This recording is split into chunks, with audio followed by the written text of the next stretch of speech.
여호수아 3장 말씀을 보시기 전에 몇 가지 묵상하기 전에 제가 좀 기본적인 말씀을 좀 드릴게요. 오늘 이 말씀과 관련해서 여러분이 좀 생각할 것들 저를 한번 봐주시고, 여러분 2002년도에 뭐 하셨어요? 월드컵 보셨어요? 이렇게 얘기하면 굉장히 나이 드는 건데 2002년도에 아직 안 태어난 사람도 여기 있을걸요 아마. 2002년도에 엄청난 그런 우리 한국에 큰 일이 있었죠. 월드컵이 있었죠. 그때 광화문이랑 뭐 이런 데 나오는 인원들, 인파들이 어마어마했다라고 합니다. 그래서 그 인파가 한 어느 정도 되나 한번 제가 한번 찾아보니까 어떤 사람들은 뭐 100만이다, 뭐 어떤 사람들은 한 몇십만 정도다, 뭐 이렇게 얘기를 하더라고요. 참고로 저는 그때 아주 굉장히 가슴이 뜨거웠습니다. 사진 한번 보여주세요.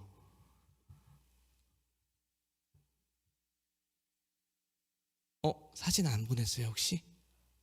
보냈죠? 네. 보이세요 혹시? 아, 저기가 저희 시청 앞인가요? 저희가 그 광화문 그쪽이 저랬대요. 저랬고요. 다음 보여주세요. 다음 장. 이런 분위기였고요. 또 보여주세요. 서울시뿐만 아니라 여기는 서울이고요. 서울시뿐만 아니라 전국적으로 어마어마한 인파들이 쏟아져 나왔다고 합니다. 저 인원을 어림잡아서 사람들이 얘기하기를 뭐 서울에만 한 100만 정도라고 생각하고, 또 많은 사람들은 뭐 한 50, 뭐 몇십만, 뭐 70만, 80만 뭐 이럴 거다. 뭐 못 세봤으니까 모르겠죠. 자, 여러분 이 그림을 한번 상상을 하면서 오늘 일단 이 여호수아 공동체 인원이 몇 명이는지를 한번 생각해 봅시다. 오늘 아마 목장 모임 시간에서 몇 명인지 찾아봤을 거예요. 싸울 수 있는 장정만 대략 60만 명에, 뭐 어린 아이, 뭐 어른들, 노인, 뭐 노인까지 많지는 않았지만 어쨌든 그런 어린 아이들부터 시작해서 많은 사람들 다 더하면은 대략 한 200만 명까지도 추산을 합니다. 그러면 아까 본 인파에 거의 2배 정도 이상 되어지는 사람들이 같이 걸어가고 있다는 걸 상상을 해야 돼요. 그래야 오늘 본문 말씀이 이게 보통 일이 아니었겠구나라는 걸 이해가 될 겁니다. 어마어마한 인파가 또 한 가지 언약궤에 대해서 이야기를 해볼게요. 언약궤가 뭐예요? 출애굽기에 보면은 성소라는 것을 만들고 그 가운데 지성소라는 것을 두는데 그 안에 넣어놓은 법궤 또는 언약궤라고 이야기를 합니다. 뭐 그냥 쉽게 사진으로 보여드릴게요. 이게 언약궤의 대략 이런 모습일 것이다라고 추정하는 그림입니다. 자, 저걸 우리는 법궤라고도 하고 언약궤라고 하는데, 저 위에 보면은 그 뚜껑이 있죠, 뚜껑. 그 뚜껑이 또 시온자 뭐 또는 뭐 여러 가지로 뭐 덮개, 속죄소 뭐 이렇게 불려지는 뚜껑입니다. 근데 이 뚜껑이랑 연결되어져 있는 저 천사 있죠? 천사 모양 둘이 손을 이렇게 날개를 이렇게 해서 서로 마주보고 지금 법궤 속죄소를 바라보고 있는 이 그림. 자, 이 여기에다가 대제사장이 1년에 한 번 저 속죄소 위에다가 염소 피를 뿌리고 소의 피를 뿌려서 자기의 죄와 이스라엘 죄를 위해서 나아갔던, 그래서 거기에 하나님이 임재하셔서 그들과 대화하게 했던 그런 장소가 바로 저 위에요. 저 그림이란 말이에요. 근데 이게 신약 말씀에는 어떻게 완성이 되냐면, 한번 말씀을 찾아볼게요. 아마 여기 띄워줄 겁니다. 요한복음 20장 11, 12절 말씀. 마리아가 예수님께서 십자가 달려 죽으시고 그 다음에 이제 그 예수님 앞에 어떻게 찾아가서 향유를 바르려고 갔는데 예수님이 그 안에 안 계셨죠. 그래서 제자들한테 얘기했더니 제자들이 후루룩 달려와서 봤는데 진짜 그 안에 무덤 안에 예수님이 계실 줄 알았는데 안 계신 거예요. 그래서 막 그 마리아가 울고 있는 장면입니다. 이 11절 말씀 같이 한번 읽어볼게요. 시작. 마리아는 무덤 밖에 서서 울고 있더니 울면서 구부려 무덤 안을 그러면 울면서 무덤 안을 살짝 바라봅니다. 그랬더니 12절 한번 그려볼게요. 읽어볼게요. 시작. 흰옷 입은 두 천사가 예수 시체 누웠던 곳에 하나는 머리편에 하나는 발편에 자, 앉아서 천사가 하나는 머리편에 하나는 발편에. 이해가 되시죠? 자, 법궤의 그 속죄소라고 불려지는 우리의 모든 죄를 해결해서 하나님께 나아갈 수 있는 그 뚜껑, 그게 누구예요? 예수 그리스도예요. 자, 이거를 여러분 생각하면서 이 법궤가 지금 어디를 향해 가고 있는지를 상상하며 오늘 여호수아 3장 말씀을 잠깐 묵상하는 시간을 갖도록 하겠습니다. 함께 말씀 묵상합니다.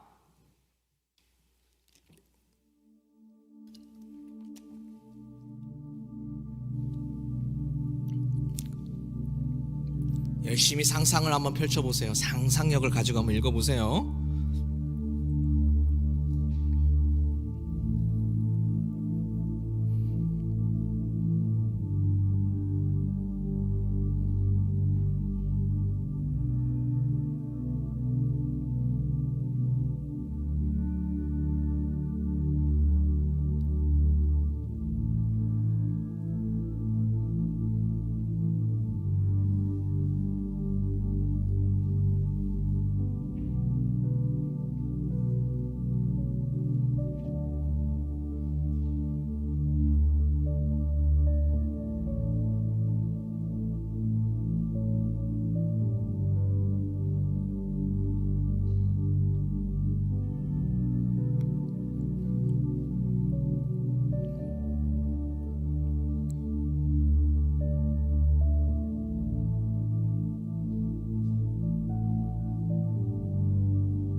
자, 오늘 이 말씀을 가지고 요단강 속 언약궤라는 제목으로 함께 말씀을 나누겠습니다. 먼저 한번 기도할게요. 기도하겠습니다. 하나님, 부족한 종의 입술을 붙들어 주시고 오직 기름 부어 주셔서 하나님께서 우리 청년들에게 이야기하시고 또 우리 공동체에게 말씀하시고자 하는, 그래서 우리를 여호수아 공동체로 부르시는 그 하나님의 온전한 말씀으로 선포할 수 있게 주님 붙잡아 주시옵소서. 그냥 주님 것만 나타내 주시고 부족한 종은 온전히 가려 주시고 하나님의 말씀이 우리 안에서 온전히 성통되어지는 축복을 이 시간 누리게 하여 주시옵소서. 정말 말씀이 살아서 역사하는 게 무엇인지를 우리가 온전히 경험하는 귀한 시간 되게 하여 주시옵소서. 예수 그리스도의 이름으로 기도합니다. 아멘, 아멘, 아멘, 아멘.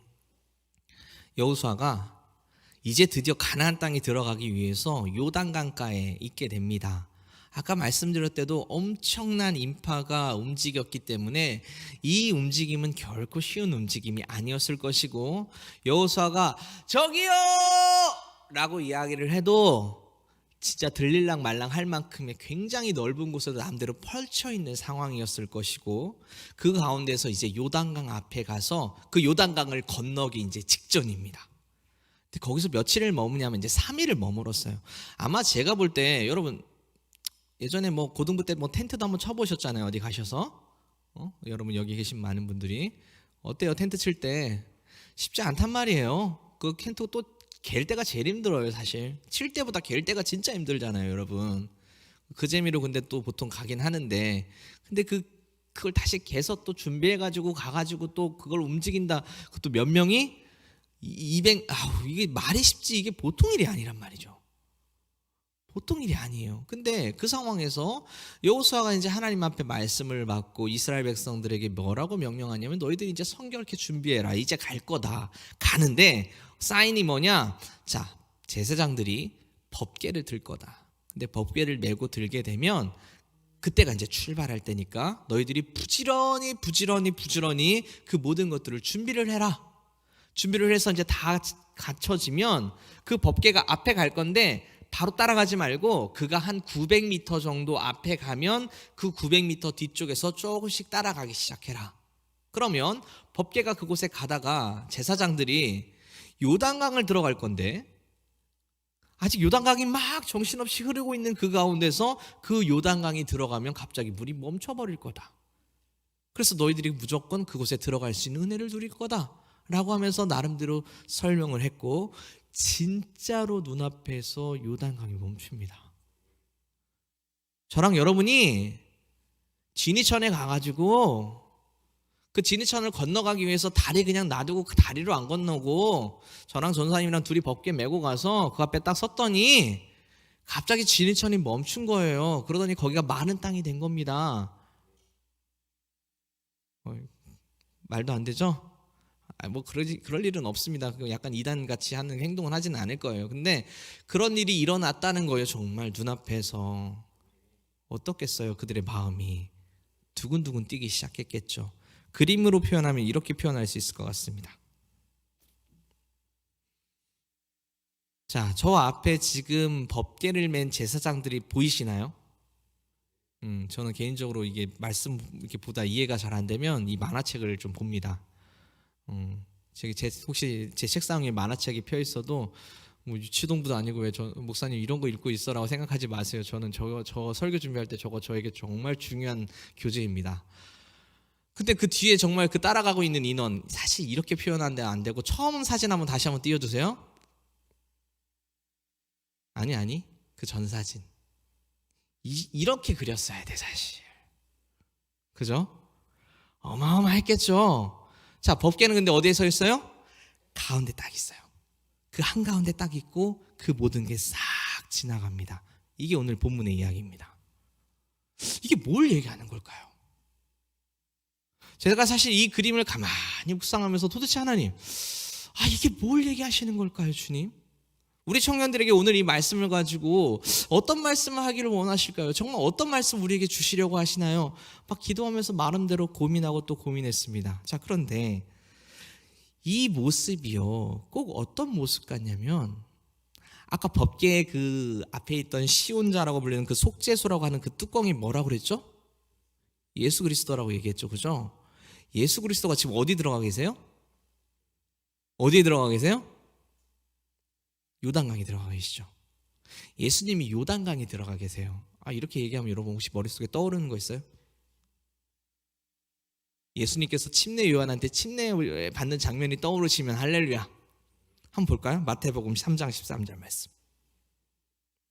같이 한번 읽어봅니다. 시작. 이때에 예수께서 갈릴리로부터 요단강에 이르러 요한에게 침례를 받으사. 자, 요단강에서 지금 예수님이 침례를 받는 장면이 자꾸 떠오르게 만들어요. 근데 그 침례 받는 장면에 3장 16, 17절 말씀이 이렇게 기록되어 있습니다. 다시 한번 읽어볼게요. 시작. 예수께서 침례를 받으시고 곧 물에서 올라오실새 하늘이 열리고 하나님의 성령이 비둘기같이 내려 자기 위에 임하심을 보시더니 그 다음 하늘로부터 소리가 있어 말씀하시되 이는 내 사랑하는 아들이요 내 기뻐하는 자라 하시니. 예수님께서 여러분 침례 뭔지 아시죠? 여기 뒤에 보면 침례탕 있는데 열어보고 싶은데 이것 때문에 못 열어보네요. 침례 물속에 들어갔다가 요단강에 들어갔다 예수님이 딱 나오니까 갑자기 하늘에서 성령이 비둘기처럼 그에게 임재되어지는 것들이 보여지고 하늘에서 소리가 있습니다. 내 사랑하는 아들이다. 내 기뻐하는 자라. 누가 말씀하고 계시는 거예요? 하나님이, 성령님, 예수님, 뭔지 모르지만 이 삼위일체의 사건이 그 상황에서 우리에게 보여지는 장면을 보게 됩니다. 이게 침례란 말이에요? 그러면 이 도대체 침례는 그러면 무슨 뜻이냐? 그래서 또 제가 한번 로마서 말씀을 찾아서 다시 한번 묵상을 해봤습니다. 로마서 6장 3절부터 6절까지 말씀 한번 눈으로 따라와 보세요. 무릇 그리스도 예수와 합하여 침례를 받은 우리는, 자, 우리도 그 침례를 받았다는 거예요. 여러분 아까 그림을 다시 한번 상상해 보세요. 예수님만 들어가셨나요? 그 수많은 백성들이 같이 그 안에 들어가서 지금 침례를 받고 있는 거예요. 할렐루야. 우리는 그의 죽으심과 합하여 침례를 받은 줄을 알지 못하느냐. 자, 그 침례를 뭐라고 표현해요? 죽음이라고 표현합니다. 자, 예수님께서 마른 땅 같은 요단강을 들어가신 건 맞지만 실제로는 거기는 지금 물이 흐르고 있다라는 거예요. 그래서 그 예수님께서 그곳에 들어가서 어떻게 된 거예요? 죽으신 거예요. 근데 예수님만 죽었어요? 그것에 따라가는 모든 백성들도 죽은 겁니다. 다음 절. 그러므로 우리가 그의 죽으심과 합하여 침례를 받음으로 또 그와 함께 장사되었나니 같이 죽었다는 겁니다. 거기에 있는 수많은 백성들이 예수님과 함께 같이 죽었다는 거예요. 이게 아버지의 영광으로 말미암아 그리스도를 죽은 자 가운데서 살리심과 같이 우리도 또한 새 생명 가운데 행하게 하심이라. 그런데 여러분, 그 예수님께서 어떻게 되죠? 부활하세요. 자, 침례가 뭐예요? 들어갔다 다시 나온단 말이에요. 그 나온다는 뜻이 뭐예요? 부활이에요. 침례, 물에 들어갔다는 건 죽는다는 거고 나왔다는 건 부활이에요. 근데 이 요단강에 들어갔던 예수님이 거기서 끝나는 게 아니라 거기서 나오세요. 부활하셨어요. 그런데 그 부활에 누구도 참여됐다? 거기에 있는 모든 백성들이 다 참여됐다. 그래서 어떤 일이 일어나냐? 새 생명이 생겼대요. 이게 뭔 소리야, 새 생명? 다음 절 볼까요, 그러면? 새 생명이 뭔가 봅시다. 다음 절. 5절.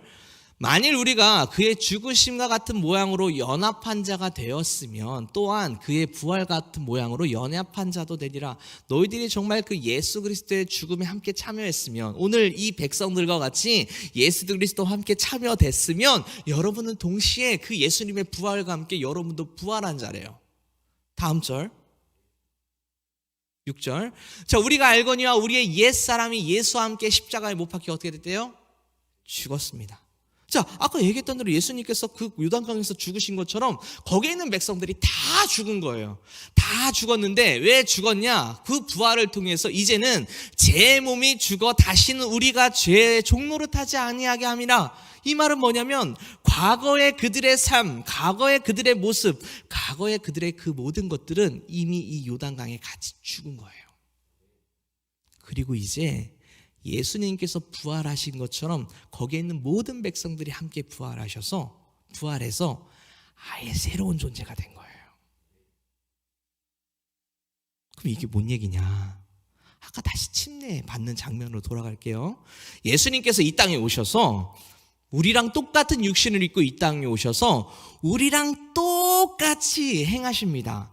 뱃속부터 아기로 태어나시고 모든 건 먹고 자라고 그 다음 심지어 죽는 모습까지 사실 우리와 똑같은 걸 경험하세요. 그런데 그 예수님이 지금 뭐하고 계세요?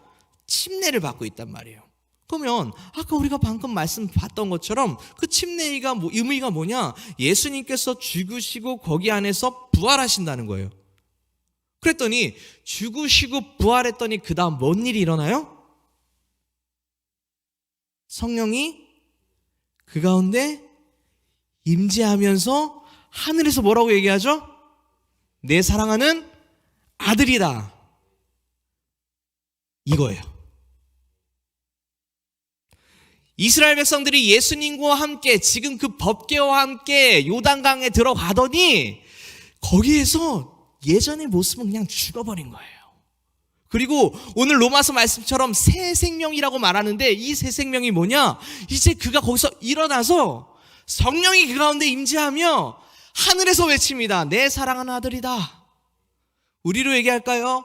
우리가 그 예수님과 함께 십자가에 달려 죽었다라는 건 뭐냐면 우리가 그 예수 그리스도를 믿는다는 거죠.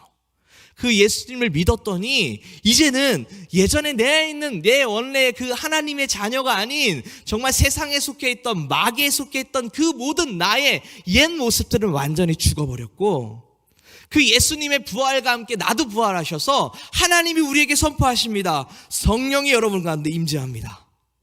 그리고 여러분의 신분이 완전히 바뀝니다. 여러분의 신분이 뭐가 돼요? 하나님의 자녀가 된다는 거예요. 사랑하는 여러분, 오늘 이 말씀을 통해서 지금 하나님 뭘 말씀하실까요? 여호수아 공동체의 삶이 이미 선포됐습니다. 오늘 말씀을 보니까 3장 10절의 말씀에 보면 이렇게 얘기해요. 한번 보여주시면 헷 족속, 가나안 족속, 헷 족속, 히이 족속, 브리스 족속, 기르가스 족속, 아모리 족속, 여부스 족속 다 누구예요? 가나안 땅 애들이거든요. 자, 얘네들이랑 전쟁했어요, 안 했어요? 아직 안 했단 말이에요. 근데 하나님 뭐라고 말씀하시냐면 이미 다 쫓아냈다라고 선포하시는 거예요. 이 말은 뭐냐? 너희들의 존재가 변화되어지니까 이제 어디를 가도 너네는 내 자녀야. 무조건 전쟁에서 승리야. 너희들이 이제 내 자녀로서 그곳에 나아가면 가나안 땅에 들어가면 야, 걱정하지 마. 다 필요 없어. 그냥 무조건 승리는 너희들한테 준비되어 있어. 단 너희들 뭐만 하면 돼? 내가 말한 대로 따라만 와. 근데 이게 어렵죠. 왜? 우리는 너무 생각이 많으니까. 사랑하는 여러분, 하나님께서 우리에게 이 말씀을 전하십니다. 이제 우리는요, 예수님의 자녀가 되어져서 이제 세상으로 나아가서 우리는 이미 승리를 선포해 놓은 자들이에요. 제가 이 200만 명이 어떻게 하나님 앞에 순종할까? 아니 고작 150명 정도 되어지는 우리 청년들도 모여서 함께 참 순종하기 어렵고 정말 같은 마음 품기 참 어려운데, 아니 이 150명 갈 것도 없고 그냥 목장만 가봐도 그 목장이 6, 7명 되는 얼마 안 되는 그 인원들도 한 마음 품기가 정말 어려운데, 아니 어떻게 이 200만 명이 넘는 인원들이 정말 아까 보였던 그 모든 수많은 자들이 어떻게 순종할 수 있었을까? 라고 고민이 됐는데, 여러분, 예수 그리스도를 믿고 그 안에 성령이 오셔서 하나님의 자녀된 존재는 이미 승리가 선포됐고, 우리는 그냥 그 함께 선포되는 대로 걸어만 가면 엄청난 순종의 역사와 하나님의 일들이 일어난다는 거예요. 자, 이제 요단강을 건넙니다. 이제 건넙니다. 우리도 같이 건너는 거예요. 이제 우리는요, 새로운 자가 됐고, 이제는요, 하나님의 자녀로서, 하나님의 자녀의 신분으로서 이제 그 길을 건너갑니다. 이제 다음 주부터 그 요단강에 건너고 나와서 많은 일들이 일어날 거예요. 아마 여러분, 내가 장담컨대 여러분의 한 주 동안의 삶과 딱 들어맞는, 뭔지 모르지만 한 주의 삶과 딱딱딱딱 맞아떨어지는, 여러분이 경험하는 그 일과 똑같은 일들이 아마 성경에서 진행될 겁니다. 그러면 뭐 하면 돼요? 걸어가면 돼요. 명령하는 대로 그냥 걸어만 가세요. 나머지는 하나님이 다 책임져 주십니다. 그리고 오늘 이 말씀에 진짜 은혜가 되는 건 뭐냐면, 저는 이게 생각할 때마다 진짜 마음이 두근두근합니다. 여러분, 물 위에 올라올 때 하나님이 선포합니다. 내 사랑하는 아들이다. 이 말이 뭐냐면, 이 세상을 향해 선포합니다. 건들지 마! 내 거야. 마귀 권세한테 얘기하는 거예요. 건들지 마! 내 거야. 내 새끼야.